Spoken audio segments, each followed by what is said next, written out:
সকালে উঠে প্রথম চিন্তা সেটাই করবেন যেটা আপনি অর্জন করতে চান।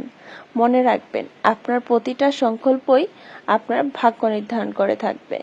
আসসালামু আলাইকুম everyone, welcome back to our channel. সবাই কেমন আছেন? আশা করছি কাছে এবং দূরে যে যেখানে আছেন ভালো আছেন। আজকে বাবার বাড়িতে নতুন আরেকটি ব্লগ নিয়ে চলে আসলাম। আসলে ব্লগ অনেকগুলোই রেডি করে রেখেছি, সময়ের কারণে আসলে শেয়ার করা হয় না। বোঝেনই তো, মেয়েরা বাবার বাড়িতে আসলে একটু বেশি অলস হয়ে যায়, তো আমিও ব্যতিক্রম নই। আমিও এখানে এসে মোটামুটি অনেক অলস হয়ে গিয়েছি। মানে একটা ভিডিও যে এডিট করব সেটাও আমার মনে চায় না। তো এখানে সকালবেলা নাস্তা আমার ছেলে বলতেছে পরোটা খাবে, তো নান্নুর জন্য পরোটা নিয়ে এসেছে। তো এখন পরোটা দিয়ে চা দিয়ে খাচ্ছে। তোকে বলছে যে ডিম পোস্ট করে দেও, তো কখনোই সকালবেলা ডিম পোস্ট খেতে চায় না, হয়তো দুপুরের দিকে যদি একটু খেতে চায় আর কি। তো না, চা দিয়ে পরোটাটা খেতে খুব পছন্দ করে, যার কারণে ওর জন্য পরোটা আনা হয়েছে আর চা করা হয়েছে। তো আমিও সাথে সাথে একটু খেয়ে নিচ্ছি। তো আজকে সকালবেলা আমি বাবার বাড়িতে আসার আগে আব্বু বলতেছে তোমার জন্য বাসায় একটা সারপ্রাইজ আছে। তো অনেকদিন আগে ইলিশ মাছ খেতে চেয়েছিলাম, তো আব্বু সেটা মাথায় রেখেছিল। তো ভাবিনি যে মাশাআল্লাহ তো বড় একটা ইলিশ মাছ পাঠাবে। তো এটা আমার এক আঙ্কেলকে দিয়ে আমার আব্বু পাঠিয়েছে ইলিশ মাছ, সাথে ছিল আরও 5 স্পেশালি মাছ। তো ইলিশ মাছটা প্রায় 2 কেজির থেকে একটু কম হবে। মাশাআল্লাহ খুবই বড় ইলিশ মাছ ছিল। তো এখানে দেখতে পাচ্ছেন মাশাআল্লাহ কত বড় ইলিশ মাছ। আর এখানে চিংড়ি মাছ, আমার পছন্দের মাছ। তো আব্বু গলদা চিংড়ি চেয়েছিল, কিন্তু ওইগুলা পাইনি। সাথে টুনা ফিশও চেয়েছিল, কিন্তু ওইটাও পাওয়া যায়নি, যার কারণে একটু টাইম লাগবে। তো আমি তো আবার শ্বশুরবাড়িতে চলে যাব, যার কারণে আব্বু আর বেশি টাইম নেয়নি, বলতেছে যা পেয়েছেন সেগুলোই নিয়ে যান। তো এখানে দেখতে পাচ্ছেন বাইম মাছ, ছোট বোয়াল ছিল, টাকি মাছ ছিল, আর সাথে ছিল এখানে ট্যাংরা মাছ। তো ট্যাংরা মাছগুলো কিন্তু খুবই তাজা ছিল, একটা ট্যাংরা মাছও মরা ছিল না, সবগুলো তাজা তাজা ছিল। আর এখানে আম্মু প্রথমে ইলিশ মাছটা বানিয়ে নিচ্ছে, কারণ এটা আজকে আমরা খাবো। তো এই তো দেখতে পাচ্ছেন মাছ এক একটা বল থেকে বেরিয়ে যাচ্ছে। ট্যাংরা মাছগুলো খুবই নড়াচড়া করতেছিল।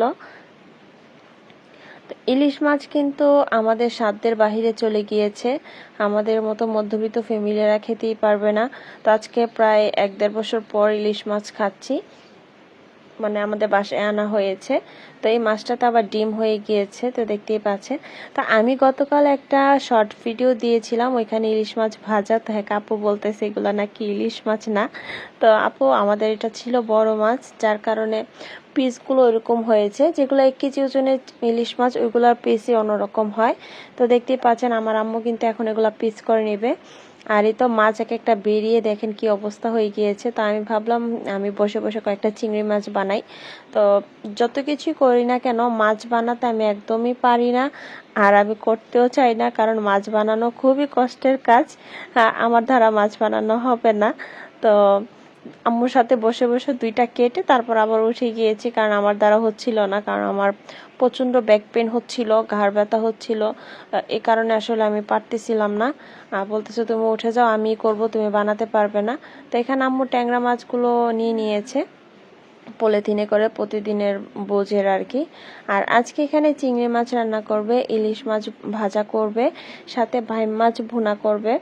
তো আমি যদি একটা মাছ বানাই, আম্মু তার সাথে সাথে মনে করেন আরো 5টা মাছ বানিয়ে ফেলবে।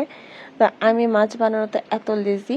তো যদিও মাছ বানাই, আমার মনে হবে সারাদিন আমার শরীর থেকে গন্ধ করতেছে, হাত থেকে গন্ধ করতেছে। মানে আমি জানি না কেন আমার সাথে এরকম হয়। তো মাছ বানানো থেকে একটু দূরেই থাকি। তো এখানে আম্মু রান্নাটা বসিয়ে দিয়েছে, তো আমি দাঁড়িয়ে দাঁড়িয়ে আপনাদের জন্য একটু শ্যুট করে নিচ্ছিলাম। প্রথমে চিংড়ি মাছগুলো ভাজা বসিয়ে দিচ্ছে।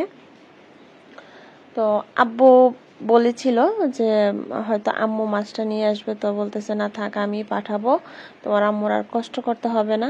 তো পরে এক আঙ্কেলকে দিয়ে আব্বু এই মাছগুলো পাঠিয়েছে। তো প্রত্যেকটা মাছ আমার খুব পছন্দের।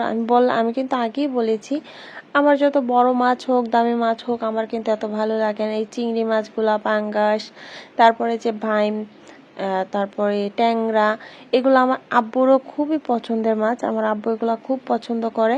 তো ওইরকম বেছে বেছে আব্বু এই মাছগুলা পাঠিয়েছে, তো খুবই তাজা ছিল।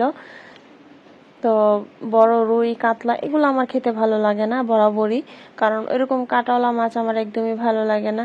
আর ইলিশ মাছ যেহেতু আমাদের জাতীয় মাছ। তো এগুলো তো এটা তো বছরে একবার খাওয়া হয়, তা আবার বছর 2 বছর পর একবার যদি খাওয়া হয় আর কি। তো এই আর কি, এখানে চিংড়ি মাছগুলো ভুনা বসিয়ে দিয়েছে। তো ডিটেলস আর রান্না কি শেয়ার করব, এগুলো আম্মু করতেছে, আপনাদের সাথে জাস্ট আমি একটু দেখাচ্ছি। তা মনটা খুবই খারাপ ছিল, কারণ আমার আব্বু প্লাস আমার হাজব্যান্ডও এই ছোট মাছগুলো খেতে খুবই পছন্দ করে। তো ওনাদেরকে ফেলে খাচ্ছিলাম।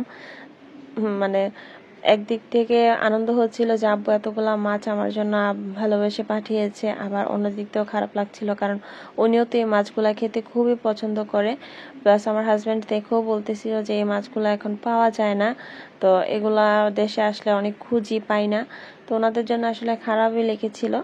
তো কি বলবো, তো আব্বু বলতেছে সমস্যা নাই, তোমরা খাও, আমি বাসায় আসলে যদি আল্লাহ বাঁচিয়ে রাখে বাড়িতে আসি তখন আবার খাওয়া হবে। আর এখানে আমি বাইম মাছ যেটা বলে এটা ভুনার জন্য আম্মু মশলা কষিয়ে নিয়েছে। আর এদিকে প্রায় হয়ে যাচ্ছে চিংড়ি মাছ ভুনাটা।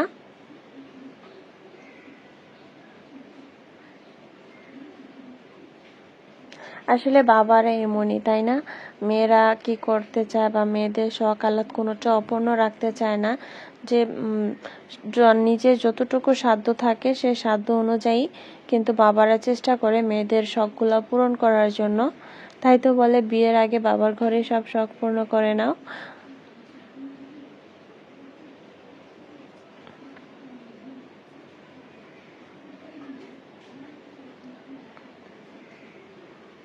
আর এখানে এখন ইলিশ মাছ ভাজার জন্য এখানে লবণ দিয়ে দিয়েছে, হলুদ দিয়ে দিচ্ছে, সামান্য মরিচের গুঁড়া দিবে, আর একটু পেঁয়াজ বাটা দিবে।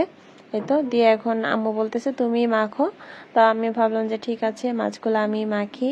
তো দেখতেই পাচ্ছেন মাছের পিসগুলো কিরকম হয়েছে। তো এগুলা ভাজের ভিডিও দিয়েছিলাম, সবাই বলতেছে, সবাই না একজন কমেন্ট করেছে এগুলো নাকি ইলিশ মাছ না। তা আপু প্লিজ দেখে নেবেন আজকের ভিডিওটা, এটা ইলিশ মাছই ছিল, কারণ বড় ইলিশ মাছের পিসগুলো এরকমই হবে। যদি 1 কেজি ওজনের ইলিশ মাছ হতো তো ওইগুলোর পিসই অন্যরকম হতো। তো আমি এখন ভালো করে লবণ হলুদ মেখে নিয়েছি।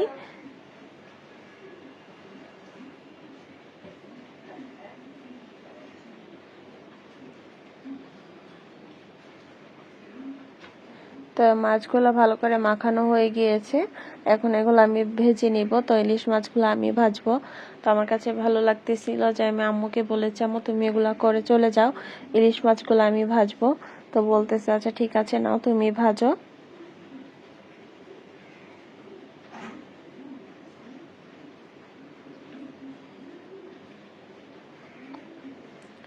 তো এই তো মাছগুলো ভাজা বসিয়ে দিয়েছি।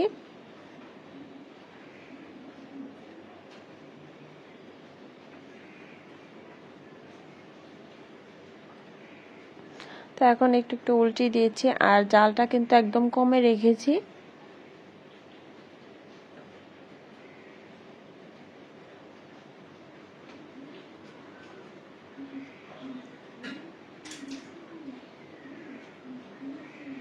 তো এরকম করে আস্তে আস্তে কিন্তু মাছগুলা ভাজা হয়ে যাবে। তাই তো মাছগুলা কিন্তু আমার প্রায় ভাজা শেষের দিকে।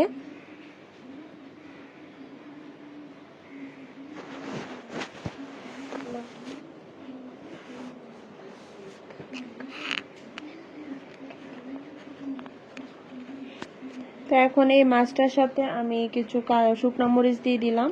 তো শুকনো মরিচের ফ্লেভারটাও মাছের মধ্যে থাকবে এবং মাছগুলো ভাজা হয়ে যাবে।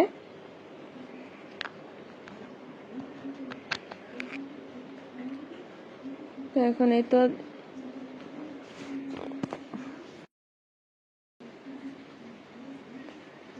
মাছগুলা ভাজা হয়ে গিয়েছে, এখন আমি মাছগুলা উঠিয়ে নিচ্ছি।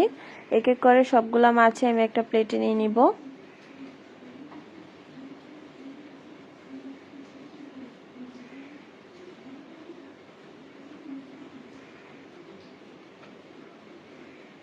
তো সবগুলা মাছে দেখতে পাচ্ছেন সুন্দর করে ভেজে নিয়েছি।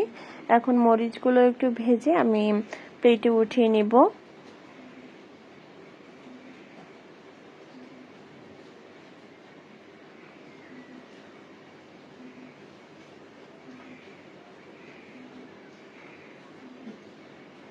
তো এখন কিছুটা পেঁয়াজ বেরেস্তা করে নিয়েছি সেই একই তেলে। নেওয়ার পরে এই তো বেরেস্তাগুলো আমি মাছের উপরে দিয়ে দিলাম। আর এখানে এই তো ভাই মাছ ভুনা, তারপর এই তো ইলিশ মাছ ভাজা, এখানে ছিল চিংড়ি মাছ ভুনা, সাথে ছিল ইলিশের ডিম। তো সবকিছু নিয়ে একদম টেবিলে চলে এসেছি। তো এখানে আমরা সবাই বসে এখন খেয়ে নেব।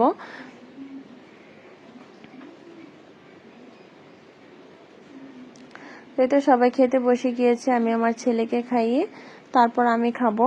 তো এখন ওকে আগে খাইয়ে দিচ্ছি, কারণ ও দুপুর হয়ে গিয়েছে, ওর খাবারটা আগে খাইয়ে দিয়ে তারপর আমি বসে যাব। তো আজকের এই ব্লগটা আপনাদের কাছে কেমন লাগলো কমেন্ট করে কিন্তু জানাতে ভুলবেন না।